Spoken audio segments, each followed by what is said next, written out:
শুভরাত্রি। আজকে 4 অক্টোবর 2024। আজকে খুবই ভারাক্রান্ত মন নিয়ে আপনাদের সামনে এসেছি। গত ভিডিওতে আমি বলেছিলাম হিন্দু, বৌদ্ধ, খ্রিস্টান অস্তিত্বের সংকট এবং সাম্প্রদায়িক বিষের আগুনে পুড়ছে বাংলাদেশ। আমার এই প্রবন্ধটি কোনো পত্রিকায় প্রকাশ করেনি, তবে আজকে ভোরের কাগজ পত্রিকা এটি প্রকাশিত হয়েছে। তার জন্য ভোরের কাগজ পত্রিকার সম্পাদককে অসংখ্য ধন্যবাদ জানিয়েছি আমি। আজকে যেটা আলোচনা করব সেটা হচ্ছে ধর্মান্তর। আমরা দেখতে পাচ্ছি আমাদের বৌদ্ধ, হিন্দু অনেকেই ধর্মান্তরিত হচ্ছে।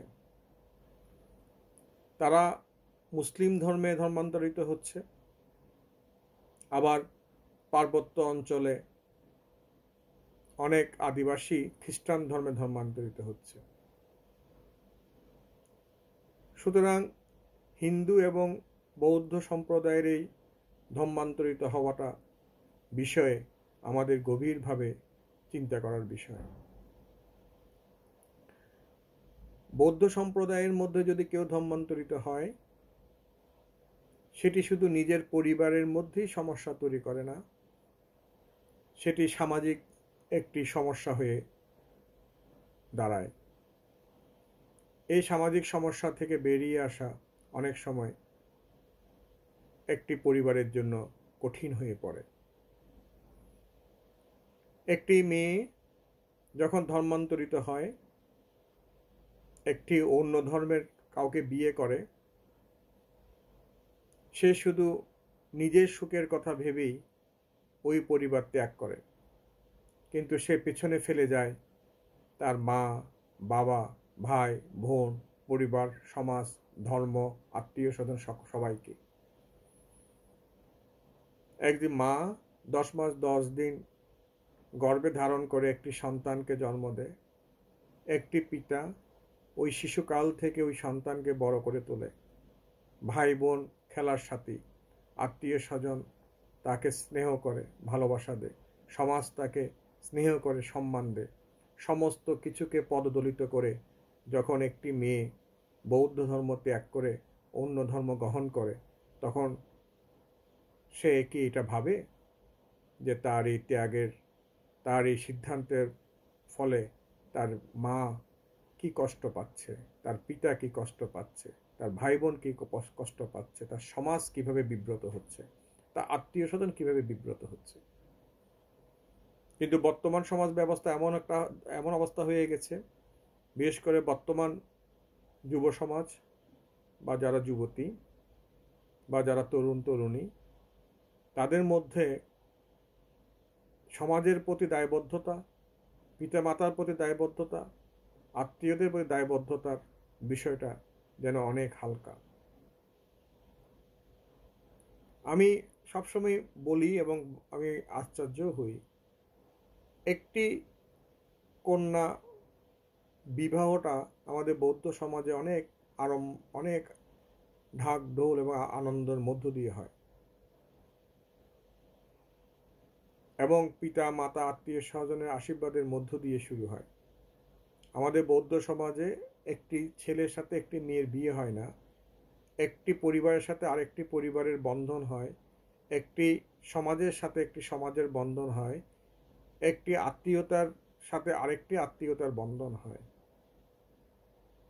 এবং এই বন্ধনটা উভয় গ্রামের মধ্যে ছড়িয়ে পড়ে, আনন্দটা ছড়িয়ে পড়ে, এবং একটি সুন্দর আশীর্বাদের মধ্য দিয়ে একটি যাত্রা শুরু হয়। তা না হয়ে যদি একটি মেয়ে সে যদি পালিয়ে বা গোপনে পিতামাতার সবাইকে দুঃখ দিয়ে বিবাহ বন্ধনে আবদ্ধ হয়, তার এই সিদ্ধান্ত পিতামাতার চোখের জল, ভাই বোনের চোখের জল, আত্মীয়দের কষ্ট, সমাজের কষ্ট এত অভিশাপ, এত কষ্টের মধ্য দিয়ে কখনো একটি সম্পর্ক সুন্দর হয়ে উঠতে পারে না। আমি বৌদ্ধ সমাজ দিয়ে বলেছি, একই বিষয় আমাদের হিন্দু সমাজেও। আমি যখন ভারতে গেছি, ভারতের মধ্যে আমি দেখেছি বৌদ্ধ সম্প্রদায়ের ছেলে মেয়েরা অন্য সম্প্রদায়ের ছেলে মেয়েদের বিয়ে করতে, আবার হিন্দু সম্প্রদায়ের দেখেছি মুসলিম সম্প্রদায়কে বিয়ে করতে ভারতে। সেটা বাংলাদেশেও ঘটছে। কিন্তু কখনোই ধর্ম ত্যাগ করে অন্য ধর্মকে বিয়ে করার মধ্য দিয়ে ভালো কিছু বয়ে আনে না। কারণ নিজের ধর্মের মধ্যে কিছু চর্চা থাকে, সংস্কৃতি থাকে, বিশ্বাস থাকে। কিন্তু একটি মেয়ে যদি একটা ছেলেকে বিয়ে করে অন্য ধর্মের, বা অন্য ধর্মের ছেলে যদি একটি হিন্দু মেয়েকে বিয়ে করে, তাহলে দুইজনের চর্চা, সংস্কৃতি সব কিছুই মধ্যেই একটি ছেদ পড়ে।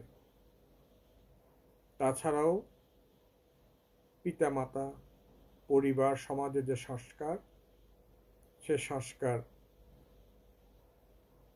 ধুলোয় মিশে যায়। সুতরাং আমি বৌদ্ধ সম্প্রদায়ের যুবক যুবতীদের, হিন্দু সম্প্রদায়ের যুবক যুবতীদের, তরুণ তরুণীদের, খ্রিস্টান সম্প্রদায়ের আহ্বান করব, আসুন আমরা নিজ নিজ ধর্মকে মেনে চলি, নিজ নিজ ধর্মকে আমরা সম্মান করি, নিজ নিজ সংস্কৃতিকে আমরা সম্মান করি। আমরা ধর্মান্তরিত না হই। ধর্মান্তরিত হওয়া মানেই হচ্ছে নতুন একটি কষ্টকর জীবনের সূত্রপাত। আমরা আমাদের বৌদ্ধ, হিন্দু এবং খ্রিস্টান সম্প্রদায়ের সমাজ সংস্কৃতি যারা আছেন, সমাজ নেতা আছেন, তাদেরকে বলবো, আপনারা আপনাদের সভা সমিতিতে, আপনাদের ফোরামে এই বিষয়টি বেশি করে আলোচনা করেন, তুলে ধরেন, পিতা মাতাকে সচেতন করুন, তরুণ তরুণীদের সচেতন করুন, যুবক যুবতীদের সচেতন করুন, তারা যে ধর্মান্তরিত না হয়, এবং নিজের ধর্মের যে মাহাত্ম্য, ধর্মের যে গভীরতা, তা তুলে ধরুন, ধর্ম চর্চা করতে উৎসাহিত করুন।